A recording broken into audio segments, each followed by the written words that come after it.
Well, good morning, everybody, and it is a pleasure to be here. This is actually my first Association of State Floodplain Managers meeting, and I am very honored to be here, and also to recognize the important role that ASFPM plays in everything that we're discussing today, how it is that the association has worked with federal agencies and many partners and sectors throughout our nation and, in fact, globally in managing this issue, this very important issue. And as we've heard from our first two speakers, we are not at the cusp, but already experiencing things that are telling us that not only is the environment changing and changing perhaps more rapidly, but that we are seeing the impacts today in terms of some flood indicators in particular, impacts on people, social systems, our economy, our sectors, and the environment as well. So this is really important stuff, and it's a pleasure to be here and to be able to talk with you all, and I do hope that through the next couple of days we'll continue to have a good conference. So the first thing I wanted to do is to make note of the Digital Coast Partnership. I do hope that many of you are familiar with it. And we, the Office for Coastal Management within NOAA, have been the managing partner, I would say, of the Digital Coast Partnership for about 10 years, since its origin 10 years ago. The idea goes back at least another decade prior to that. But I'd like to recognize as well that ASFPM has in fact been a founding and continuing partner within that partnership through time. And the Digital Coast is essentially a web-based framework whereby people involved in coastal resources management and resiliency and climate adaptation, you name it, can go to and find information and resources, data, tools and techniques, decision support, training, and what we call stories from the field, or case studies that show how it is that all of these things come together in an integrated sense to actually perform functions that are valuable in public service. One thing I would mention as well is that ASFPM and the American Planning Association have been successful in obtaining a regional coastal resilience grant. And I'm going to actually talk a little bit more about that in the next slide. But this idea of the Digital Coast Partnership is indeed, I think, best embodied in that word partnership. I think, again, some of the comments that were already made, especially from Ian, about how we go about addressing these issues needs to recognize that we are in this together, that no one of us has either the answer or sufficient resources and capacity to do the job, and that many folks are affected throughout the system if you think in terms of systems thinking. And so we actually need to be working together in order to figure out how to address these very urgent issues. So we're talking a bit about tools today, and one of the things that we do in the Office for Coastal Management, many parts of NOAA, we're both a science as well as a management, to some degree regulatory agency. But we certainly do work at the state and local level, my office in particular, to undertake actions that make a difference at that level. We also expect and intend that those actions will be nationally applicable and will, as I say, move the needle at the national level, and that's important in terms of sustainability of programs and being able to make a difference.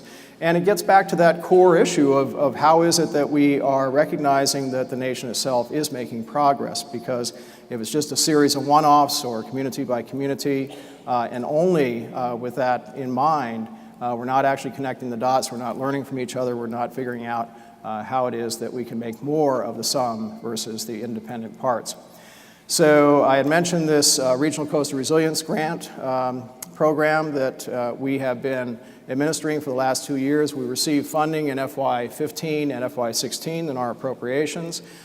We have recently let 12 total grants, which are regional and or local in nature, and ASFPM and APA were a recipient of one of those grants. What they are doing is using a climate-informed or client science-based approach to essentially work at a community level. Pilots conducted in both Savannah and Toledo, Ohio, to look at how it is they can better develop standards and information that enables the wiser, perhaps, development of capital improvement activities or capital improvement projects. Getting back to even some of Rob's comments about where it is we're investing funds, and are we doing things in sensible and practical ways that are enabling us to maybe change the dynamic about how we're thinking about pre-planning for a post-disaster environment.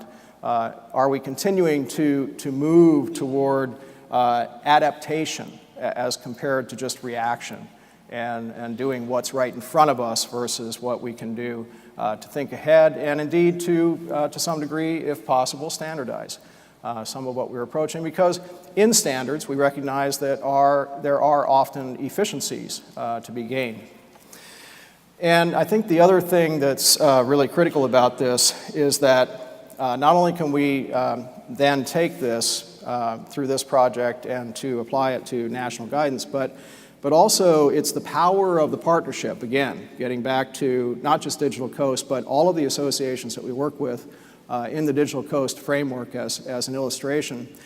57,000 members amongst the two organizations, and those members, and indeed that collective membership, are able to actually mainstream, if you will. I don't know if that's the best term to use, but mainstream what it is that is coming off the presses in terms of the science and the work that is being addressed and uncovered through the activity itself.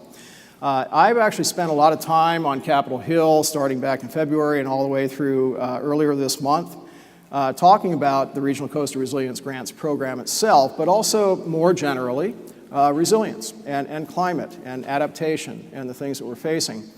And it is interesting in actually talking about the 12 grants that have gone out recently.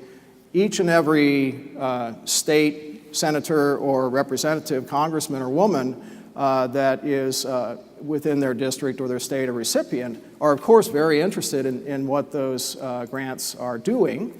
But then when I talk to the appropriators, they ask the question, well, how are you actually moving it on a national basis? How are you making a difference so that we, when we put money into the agencies, can rest assured that this is having a larger and greater impact? So coming back to that same point and what it is that we're hearing from the Hill. I put this one up here because I find that things are moving in a very encouraging way. I've been very pleased to be a part, both an observer and a participant over the last several years, especially post-Sandy, in terms of what we're experiencing at a national level and a local level through time that I think is making a difference. And I hope you can read all these. I'm not going to go through them, but these are a number of the essential kinds of both activities, milestones, and other kinds of things that have moved through and that are having a larger impact. We've been very active working in the community rating system, the Technical Mapping and Advisory Committee, for example. And then when I think about interagency collaboration, and Roy's sitting over here in FEMA, and Rob made mention of a number of the things that is happening with FEMA that I think are very progressive, is that the President has put out in a leadership forum through Presidential Policy Directive 8 a series of requests or commands to the agencies to actually get our act together and to work more constructively. So Roy may mention the Mitigation Federal Leadership Group, which he chairs. We work very closely with them on that. And the Federal Flood Risk Management Standard was a product of that interagency collaboration. You're all very familiar with that, I assume.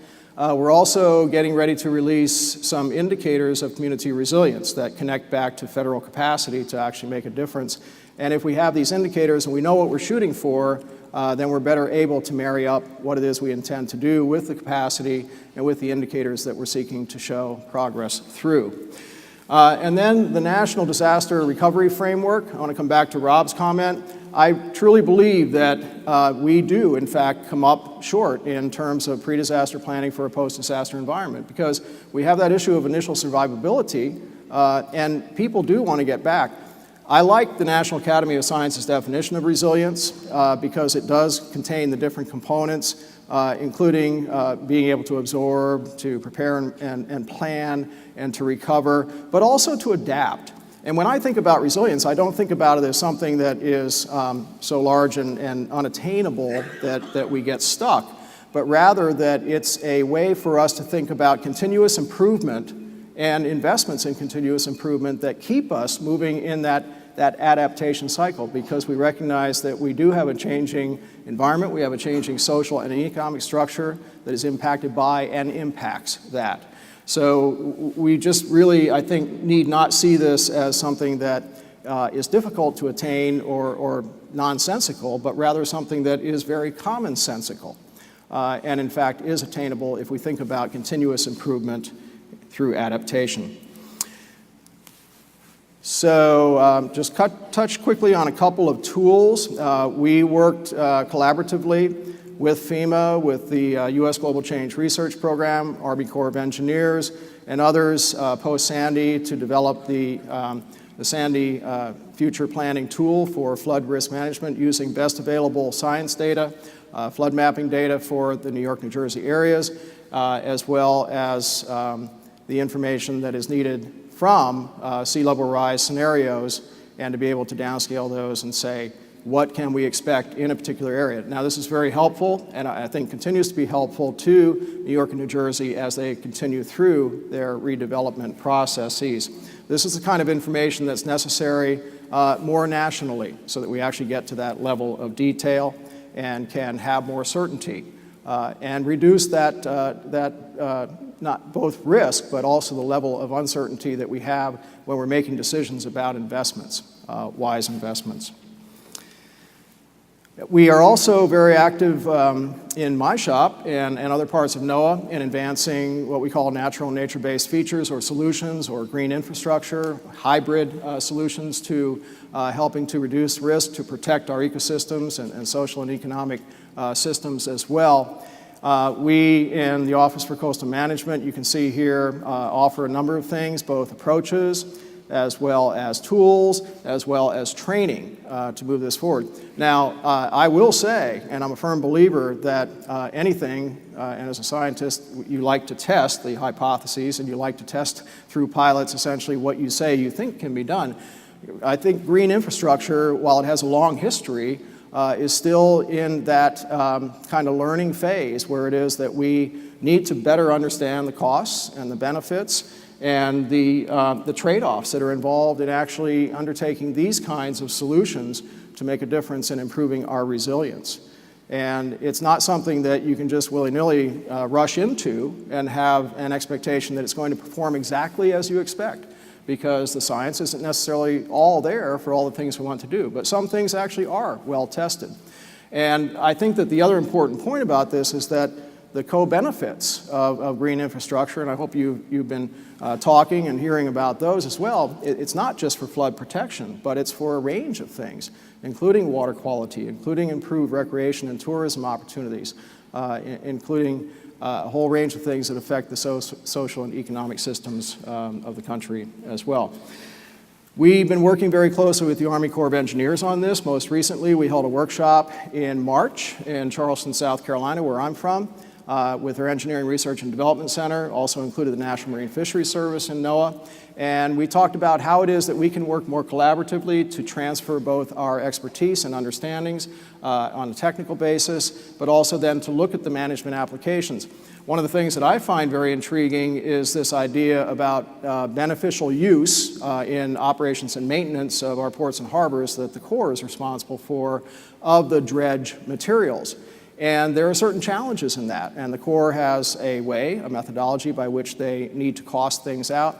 But what might be those opportunities where we can actually, through additional investments or creative financing may be a way to think about it, add to that pot so that we can realize these green infrastructure benefits by creating new habitat, revitalizing habitat that has eroded, that's been affected by sea level rise. And we're seeing a lot of this, especially on the East Coast, because we've not only had near a foot of sea level in most places over the last 80 to 100 years through the tide gauge data, but we're seeing a lot of erosion and overtopping of our marsh complexes. So we need to be thinking about how to actually readjust, recreate, and add back where it makes sense, and to figure out how to finance that. the investment equation. And last thing, Larry, sorry for running a little bit over. I just wanted to put a pitch out for Coastal Geo Tools for next year, February 6 through 9, 2017. Very, very pleased to say that the Association of State Floodplain Managers will continue to be the host for that meeting. It's going to be a great event because I said earlier it's a 10-year anniversary of Digital Coast, so we're going to celebrate Mardi Gras style. We hope that many of you will be able to come. We're looking forward to a great meeting. And on the heels of this meeting, I think it'll be that much more informed and exciting. So, thank you.